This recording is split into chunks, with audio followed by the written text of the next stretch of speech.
Welcome, Aries, to a tarot card reading that we are doing today. A random life reading, but using a tarot deck that is based off of Greek mythology. Let me zoom in here for a moment as we take a nice close-up look at what each one of your cards are to describe what kind of energies you're dealing with in life at this moment.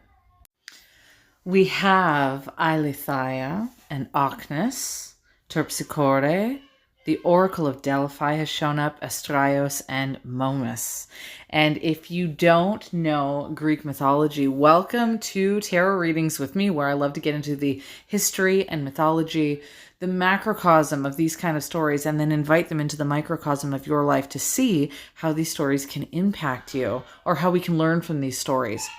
As an example, the starting of this card or this reading, Eileithyia, is connected to the labor of children, quite literally the birthing process. So in your reading here, it talks about this time period where you are trying not necessarily to birth a family of your own, although for some of you maybe that's the case, but it is the birth of something such as a physical birth or an enterprise, like generating some new idea.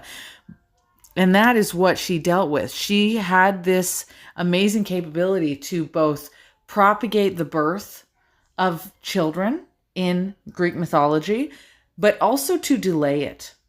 And I use that word specifically because the card right next to it, Ocnus, it also brings the energy out of a delay, a lack of going forward. But in this reading, a lot of the energy that we see here is that there may be a cycle of delay that's happened more than once for some kind of a project or enterprise or business concept or going forward with perhaps creating relationships or family dynamics. Whatever it is that you've been trying to generate and birth, it's almost like you've tried to do this a couple times before and it's not worked out.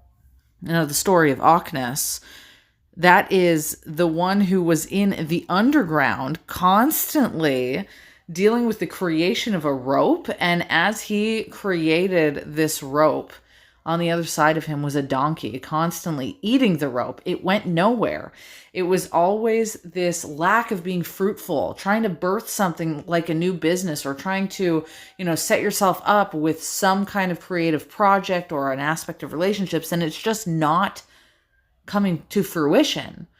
Now, uniquely, a lot of these energies here, and we'll get to Momus in a second and Astraios in a second, or Astraios, these kind of ideas aren't just that it's a delay because the universe is getting in the way or like it's a happenstance, like incidences that are out of your control. These kind of cards do talk about a cycle that you've been going through where this delay or this inability to bring forward what you're trying to create into the three-dimensional world is likely happening because of something that you're specifically doing cyclically that you don't need to be doing.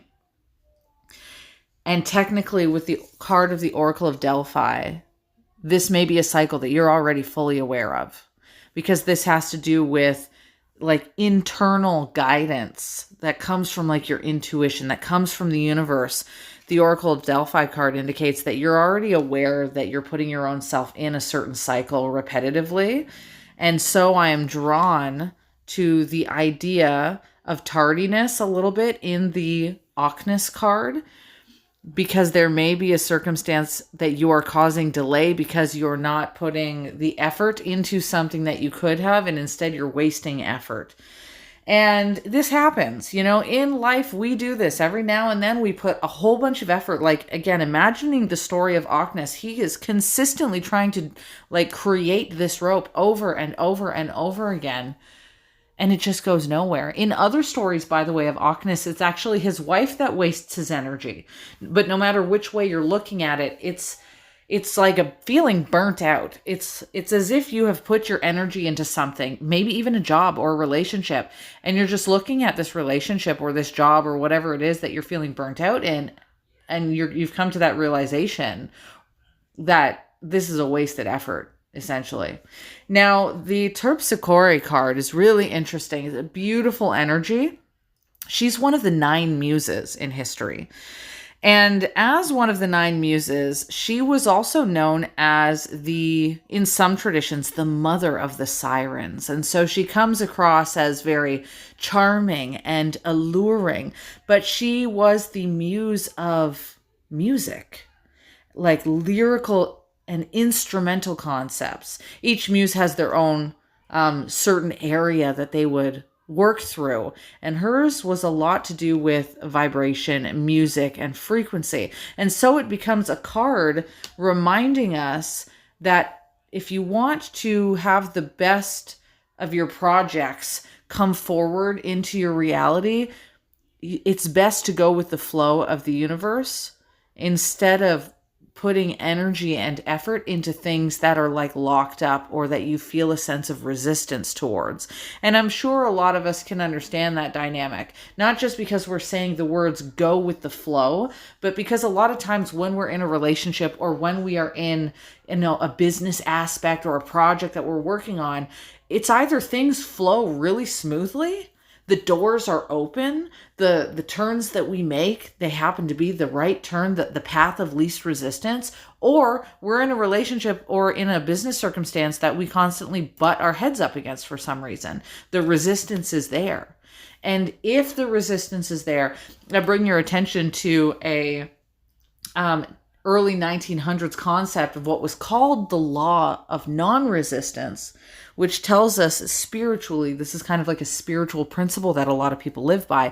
If something has resistance, that is your indication to turn the other way. So if there has been something repetitively that feels like you have hit a red light, that feels like you are, bumping heads against, that is likely your indication with the Oracle of Delphi, and probably a part of your intuition speaking to you a little bit on this topic, that you need to turn an alternative direction. If you really do want to create this thing, this relationship, this project. Actually, when we look at Astraios here, much like the Terpsichore card, Astraios is also about balance and rhythm and movement. He was connected to the fathering quality of the celestial skies, like objects in the heaven, the stars, the celestial bodies. These are things in history and in reality and in science to this day, and the modern knowing of the celestial objects, that they work through consistency of the motion and balance and cycles that they're in. They go with a flow, right? If the sun was to be interrupted all of a sudden in its cyclical flow, we'd have big problems. If it goes with the flow, it works out good. If we have resistance, we should probably not go towards that thing. So I want you to analyze in your life a little bit. Where are you bumping up against a wall? Where are you talking to a wall, essentially? Where is it that you keep seeing friction occurring? And if you see that friction occurring, then analyze to yourself through some oh my goodness, I'm stuttering this word, through some self-reflection, where you could find a path that leads to that non-resistance dynamic. Where could you flow better?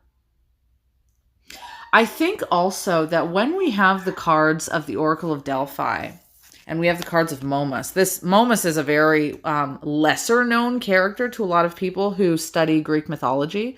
Fascinating character though.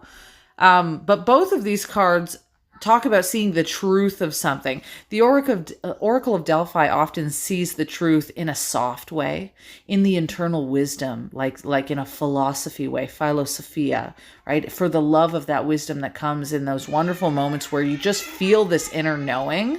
And then Momus is the character, this character or personification in Greek history. He was more cynical, critical, and blunt. Like very harsh. If you've ever have had a friend who tells you the brutal truth and they're brutally honest, that's what he did. But he criticized everything in tradition, in Greek mythology so much. He criticized, let me say it again. He criticized it so much, every little thing, that they actually kicked him out of Olympus for it.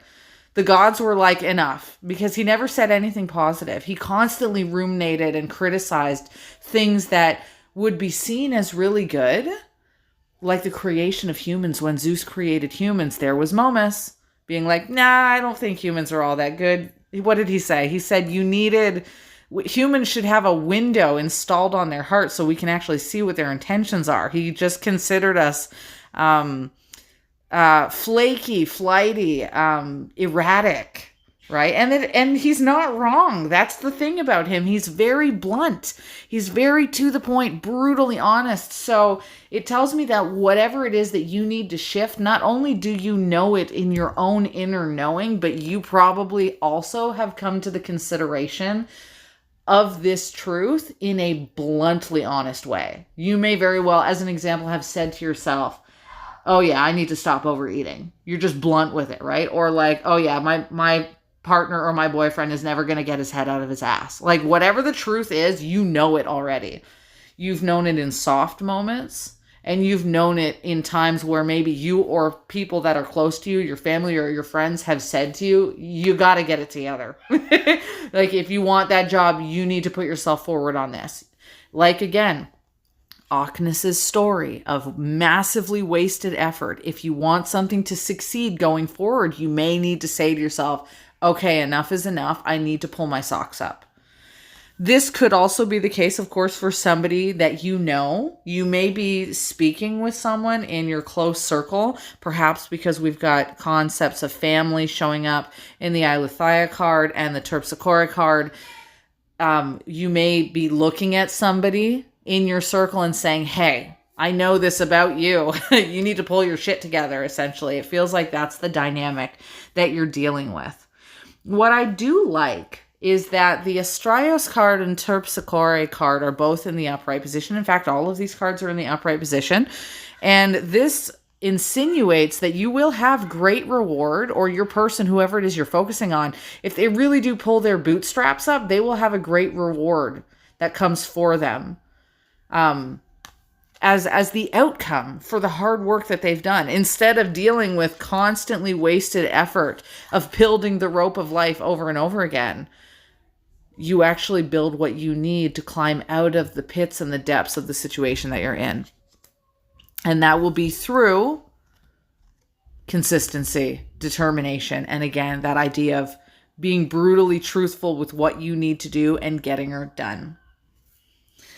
So if you have come into this reading and you have been looking for a sentiment of confirmation or validation that now is the time to pull your boots together, or if there's a certain area of your life that you've been kind of hemming and hawing about, you didn't yet want to step in with both feet, this is that indication. That's what this reading is about. This is the indication for you to step forward into that thing that you've been hemming and hawing about and do it and get it done and reap the rewards and benefits that come from that. Whether that is the birth of, your craft like Ockness, your job, your career, or whether that is family relationships and the conversations that sometimes need to be had within a family union or a partnership union that you have been hesitant towards doing. It is now when you take both feet, jump in and say, we're getting this done. I'm going to leave you off with that. If you are interested in a private reading, do let me know at the link in my bio. If you like the style of tarot that I deal with between the Rider-Waite-Smith historical aspect or Greek mythology or Middle Ages mythology, you guys know I love getting into history dynamics with you guys. Or if you're interested, I do have a sale on until the end of March. It is the St. Patrick's Day sale. I'm leaving it up for the entire month, and that is any 2 questions of tarot for $10 only. You can get that at the link in my bio as well. And that's everything. I will leave you off with that, Aries. Thank you very much for joining me in this reading. I wish you all the best, and ciao for now.